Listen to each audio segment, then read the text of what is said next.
नमस्कार, मैं रवीश कुमार। मुस्लिम लीग से होते होते मछली पर आ गए हैं। जल्दी से मोदी जी को काम का मुद्दा दीजिए, वरना पूरा चुनाव मुस्लिम लीग और मछली पर निकाल देंगे।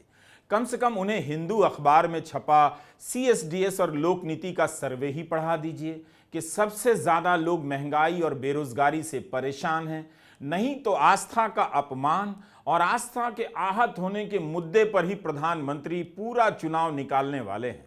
तेजस्वी यादव के मछली खाने के वीडियो पर उन्होंने जो धमाकेदार बयान दिया है, उससे भी ज्यादा धमाकेदार बयान तो 2 दिन पहले उन्होंने नागपुर में दिया। रामटेक की रैली में प्रधानमंत्री मोदी ने कहा कि मैं 10 साल में जो काम किया है मैंने, वो तो एपिटाइजर है, थाली आनी बाकी है। एपिटाइजर तो आप समझते ही होंगे, वही बारात आने से पहले जो नाश्ता चलता है। आपने तो देखा ही होगा कि होटल में या शादी ब्याह में मेन कोर्स वाले भोजन से पहले पापड़ी चाट, गरम दूध, टमाटर का सूप, हरा bhara kebab, dahi kebab, honey chilli potatoes, spring roll, gobi Manchurian, chilla tikki, दही बड़े, गोलगप्पे का स्टॉल लगा होता है। लोग उसी पर लगे रहते हैं, इसी को कहते हैं एपिटाइजर। उसके बाद जब बारात आ जाती है, दूल्हे को माला पहना दिया जाता है, तो कुछ समय के बाद मेन कोर्स का खाना खुलता है। अब किसी बारात में आपसे कहा जाए कि आज केवल एपिटाइजर का इंतजाम है, मेन कोर्स 10 साल बाद मिलेगा, तो आप उन कुर्सियों का क्या करेंगे जो बारात में आपके लिए सजाई गई होती हैं? कोई होटल वाला कह दे कि एपिटाइजर दे दिया है, अब चले जाइए, मेन कोर्स के लिए 10 साल बाद आइएगा, तो आप उस होटल में दोबारा जाएंगे नहीं ना। मगर प्रधानमंत्री को रूपक चाहिए, मुहावरा चाहिए, स्लोगन चाहिए, कुछ ना कुछ तुकबंदी चाहिए, कुछ चाहिए ऐसा जो नारा बन जाए। इसके चक्कर में वे अपने काम को एपिटाइजर बताने लग गए हैं। 10 सालों में विकास के बहुत सारे काम हुए हैं, लेकिन ये तो ट्रेलर है।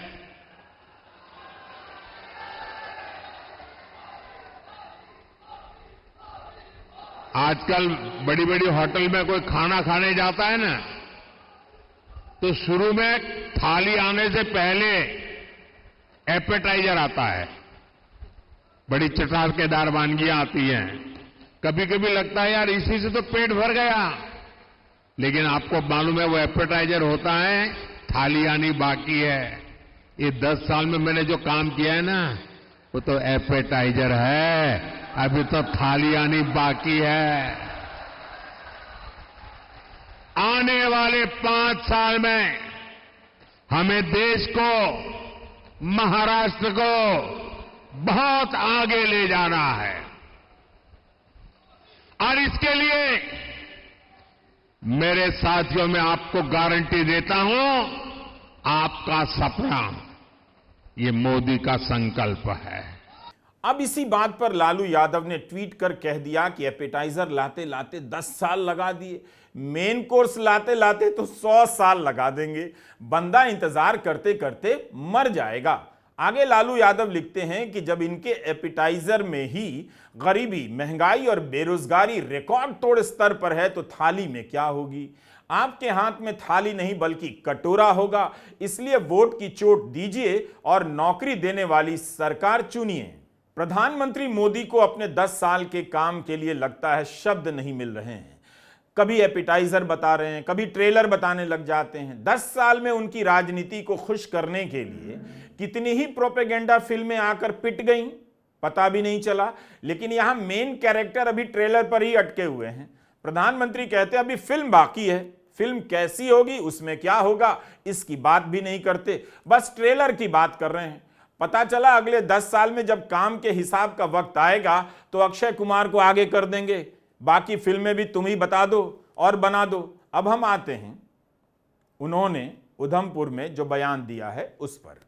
उस बयान से साफ हो जाता है कि प्रधानमंत्री मोदी के भाषण में जोश तभी तभी आएगा जब जब बात आस्था के आहत होने पर आएगी, जब जब बात मुस्लिम लीग और मुगलों के बहाने मुसलमानों पर आएगी। वे क्या बोल रहे हैं पता नहीं। सावन के महीने में किसने किसके घर मटन बनाया, इसका 2024 के चुनाव से क्या लेना देना है? क्या प्रधानमंत्री सारा चुनाव इसी टाइप के मुद्दों पर काट देंगे? इतने जोश वे लोक नीति CSDS का जो सर्वे बता रहा है कि 10,000 लोगों से मुद्दों के बारे में जब पूछा गया, उनमें से 60% से अधिक लोगों ने कहा नौकरी पाना मुश्किल हो गया है। तो इस पर वो क्यों नहीं भावुक हो जाते हैं? बेरोजगारी इतनी भयानक है कि गांव और शहर का भेद मिट गया है। औरतों के लिए काम मिलना मुश्किल है। दूसरा, महंगाई इतनी बढ़ गई है कि लोगों के लिए घर चलाना मुश्किल हो रहा है। सर्वे में निकलकर आया है कि 71% लोगों ने कहा है कि 5 साल में महंगाई काफी बढ़ गई है। गांव में लोगों की हालत तो और भी खराब हो गई है।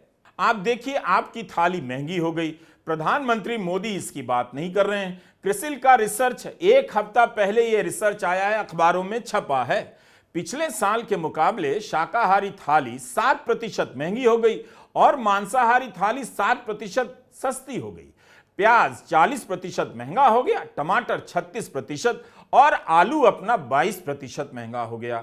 इसके अलावा चावल 14% और दाल 22% महंगी हो गई। इससे किसी की आस्था आहत नहीं हुई, कंगाली आती जा रही है। इससे आस्था आहत नहीं हो रही। कई साल तक आप पेट्रोल 90 रुपए से अधिक और कई बार 100 रुपए से अधिक भराते रहे, महंगाई की मार झेलते रहे, बचत घटती गई, उसके बारे में बात नहीं करते हैं। मगर प्रधानमंत्री खाने पीने का कुछ और ही मुद्दा खड़ा कर देते हैं। जिस दिन हिंदू अखबार में यह सर्वे छपा, उसके अगले दिन इस देश में बहस क्या हो रही है, कब आपने मीट खाया, कब आपने मछली खाई। देश की जवानी बेरोजगारी की चपेट में है। जिसे काम मिल रहा है, काम के घंटे ही ज्यादा मिल रहे हैं, सैलरी का पता नहीं चल रहा। काम पर जाने वाले किसी की जिंदगी में झांक कर देखिए, उसका कचूमर निकला हुआ है। लेकिन यहां मोदी जी मुगल, मुसलमान, मुस्लिम लीग और भोजन के पीछे लग गए हैं। अगर जनता को इन्हीं सब मुद्दों पर देश के भाग्य का फैसला करना है तो यह उसका दुर्भाग्य होगा। प्रधानमंत्री के भाषण में चालाकी भी देखिए। उन्हें पता है कि ऐसी बातों को लेकर आलोचना होगी, उनके समर्थक भी पसंद नहीं करेंगे कि इसका चुनाव से क्या लेना देना है। इसलिए वे अपने भाषण में ही शर्तें भी लागू कर देते हैं और बता देते हैं कि लोगों की क्या प्रतिक्रिया होगी। मैं जानता हूं, मैं जब आज ये बोल रहा हूं, उसके बाद ये लोग पूरा गोला बारूद लेकर गालियों की बौछार मुझ पर चलाएंगे, मेरे पीछे पड़ जाएंगे।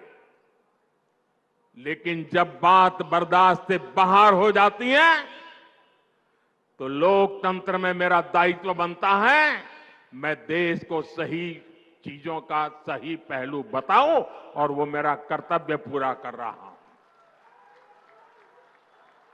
ये लोग ऐसा जानबूझकर इसलिए करते हैं ताकि इस देश की मान्यताओं पर हमला हो।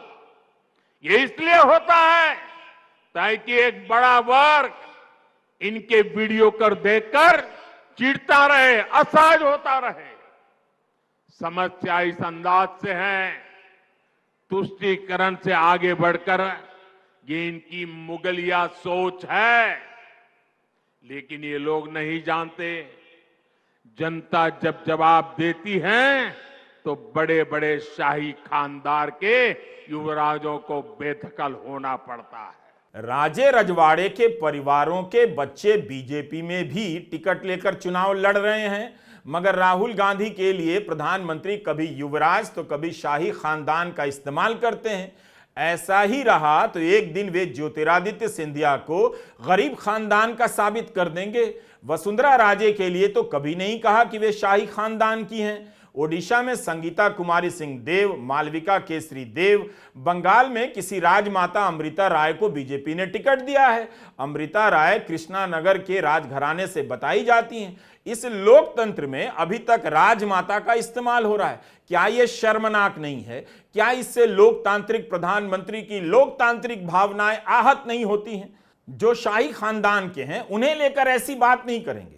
इसकी बात नहीं करेंगे कि अपने कार्यकर्ताओं को छोड़कर बीजेपी, प्रधानमंत्री नरेंद्र मोदी शाही खानदान वालों को टिकट क्यों देते हैं। लेकिन तेजस्वी और राहुल को युवराज बताने से नहीं चूकते। युवराज की व्यवस्था केवल मुगलों के यहां तो नहीं थी। क्या युवराज केवल मुगलों के होते थे? इतना तो दिमाग लगाकर सोचिए। कुछ तो बचा होगा अभी तक। किसी भी जाति या धर्म का राजा हो, उसका ही बेटा राजा बनता था, युवराज ही युवराज कहलाता था। बीजेपी में कांग्रेस के कई युवराज जाकर सांसद बन गए, ईडी से बचते बचते वहां बच गए। कांग्रेस हो या बीजेपी, ऐसे लोग आज भी अपने सामाजिक जीवन में विचित्र विचित्र प्रकार के राजसी कपड़े पहनकर राजा बने फिरते हैं। फैंसी ड्रेस पार्टी समझ रखा है इन्होंने लोकतंत्र को। इस पर बहस होनी चाहिए और इन प्रथाओं पर रोक लगनी चाहिए, तो इसे एक धर्म से जोड़कर सांप्रदायिक बनाया जा रहा है। प्रधानमंत्री नरेंद्र मोदी क्यों नहीं कहते हैं कि बीजेपी का कोई भी कार्यकर्ता ज्योतिरादित्य सिंधिया को महाराज नहीं लिखेगा। यह तस्वीर मैंने 26 जनवरी को ट्वीट किया था। मुरैना में ज्योतिरादित्य सिंधिया के नगर आगमन पर पोस्टर लगा। इस पोस्टर पर क्या लिखा है? श्रीमंत महाराज साहब के नगर आगमन पर स्वागत वंदन अभिनंदन। बीजेपी के ही पूर्व विधायक के नाम से यह पोस्टर लगा है। क्या प्रधानमंत्री ने ग्वालियर के हर बीजेपी के कार्यकर्ताओं से कहा कि कोई सिंधिया को श्रीमंत नहीं कहेगा, कोई सिंधिया को महाराज नहीं कहेगा? कहां के महाराज और कहां से श्रीमंत? क्या ये लोकतांत्रिक उपाधियां हैं? क्या सिंधिया को बीजेपी के नेता भी महाराज और युवराज समझते हैं?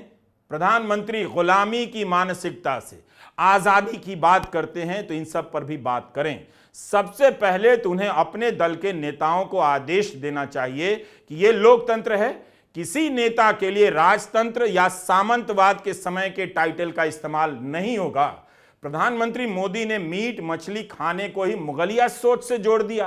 क्या मुगलों के आने के पहले इस देश में लोग मांस मछली नहीं खाते थे? जब राहुल गांधी और तेजस्वी बेरोजगारी का सवाल उठाते हैं, तब देश की भावनाएं आहत नहीं होती, तब प्रधानमंत्री आहत नहीं होते, तब क्यों नहीं जवाब देते हैं? महंगाई और बेरोजगारी पर क्यों नहीं बोलते हैं? कांग्रेस और इंडी गठबंधन के लोगों को देश के ज्यादातर लोगों की भावनाओं की कोई परवाह नहीं है। इन्हें लोगों की भावनाओं से खिलवाड़ करने में मजा आता है। ये लोग सावन में एक सजायाफ्ता, जो सजा कोर्ट ने जिसको सजा की है, जो जमानत पर है, ऐसे एक मुजरिम के घर जाके सावन के महीने में मटन बनाने का मौज ले रहे हैं। इतना ही नहीं, उसका वीडियो बना करके देश के लोगों को चिढ़ाने का काम करते हैं। कानून किसी को भी कुछ भी खाने से नहीं रोकता है और न ही मोदी रोकता है। सभी को स्वतंत्रता है कि जब मन करे वेज खाए या नॉन वेज खाए, लेकिन इन लोगों की मंशा दूसरी होती है। जब सब मुगल यहां आक्रमण करते थे ना, तो उनको सत्ता राजा को पराजित करने से संतोष नहीं होता था। जब तक मंदिर तोड़ते नहीं थे, जब तक श्रद्धा स्थानों की कत्ल नहीं करते थे, उनको संतोष नहीं होता था। उनको उसी में मजा आता था। वैसे ही सावन के महीने में वीडियो दिखाकर वो मुगल के लोगों के जमाने की जो मानसिकता है ना, उसके द्वारा वो देश के लोगों को चिढ़ाना चाहते हैं और अपनी वोट बैंक पक्की करना चाहते हैं। ये वोट बैंक के लिए ये चिढ़ाना चाहते हैं। आप किसे चिढ़ाना चाहते हैं?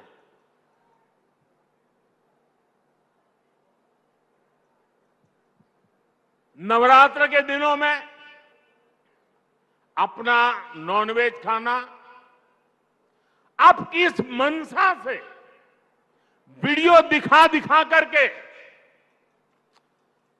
लोगों की भावनाओं को चोट पहुंचा करके किसको खुश करने का खेल कर रहे हो? त्योहारों के हिसाब से जिन्हें नहीं खाना होता है वे नहीं खाते हैं, लोग आदर करते हैं। सभी उनका सम्मान करते हैं और जगह देते हैं। व्रत करने वालों को भी पता होता है कि दूसरे जो व्रत नहीं करते हैं खाते हैं, बल्कि परिवार के भीतर लोगों को पता होता है। इसमें आस्था के अपमानित होने वाली क्या बात है? किसी को नौकरी नहीं मिल रही है, किसी की सैलरी नहीं बढ़ रही है, तब उसकी आस्था आहत नहीं होती क्या? ऐसे लोगों को इन्हीं सब बातों से भाषणों में जोश आता है।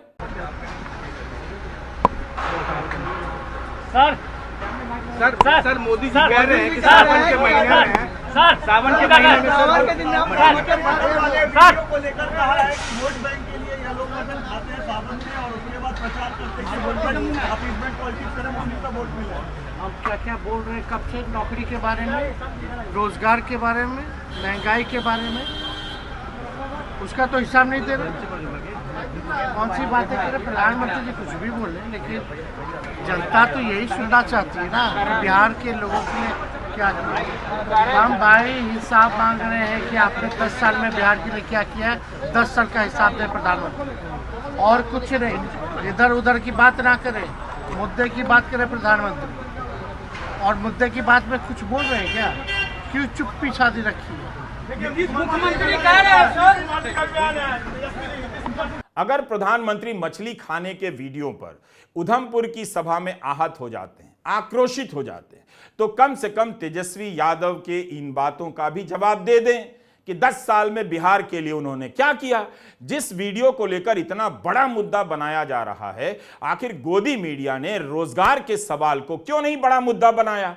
क्या जिस समुदाय की भावना आहत होती है उसके बेटे बेटियों को नौकरी नहीं चाहिए? वे भावनाओं से ही पेट भर लेंगे।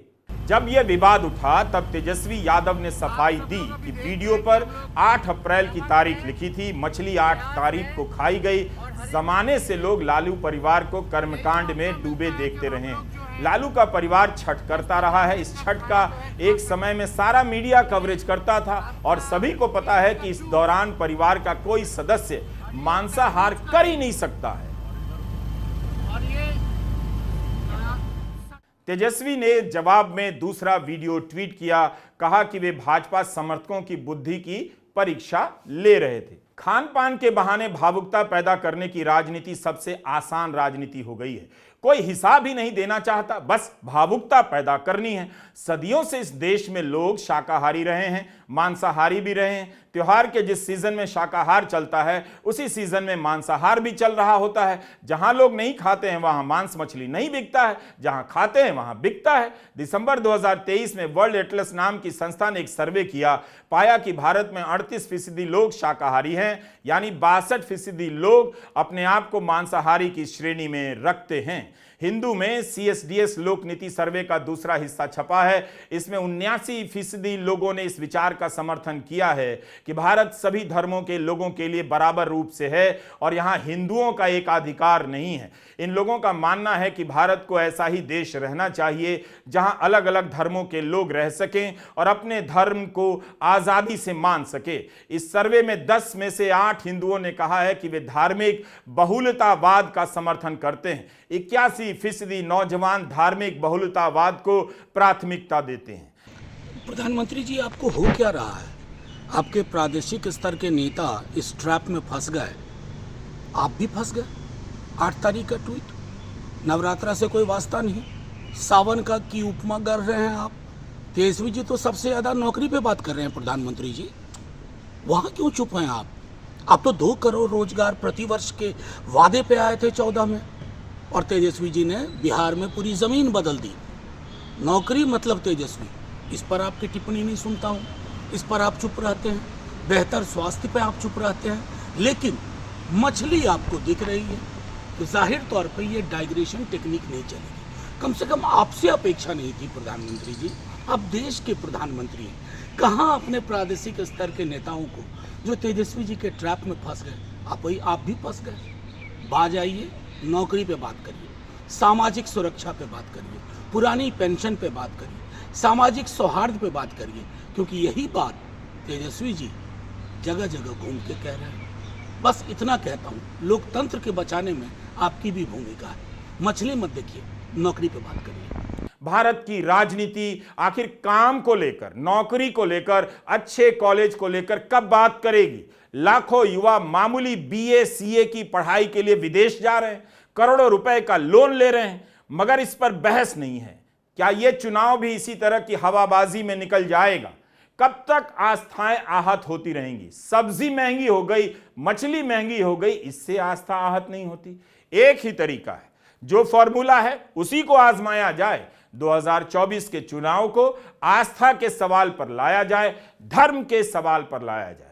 हम अपने कई वीडियो में कह चुके हैं कि प्रधानमंत्री नरेंद्र मोदी मुसलमान, मुस्लिम लीग, मांस मछली, त्योहार, व्रत, रामनवमी, राम के बिना एक भाषण पूरा नहीं कर सकते हैं, क्योंकि तब उन्हें अपने भाषण में जोश भरने के लिए बताना होगा कि हमने इस जिले के इतने युवाओं को नौकरी दी है, इस जिले में इतने अच्छे कॉलेज और अस्पताल खोल दिए हैं, और तब उनके भाषण में बताने के लिए शायद कुछ नहीं बचेगा।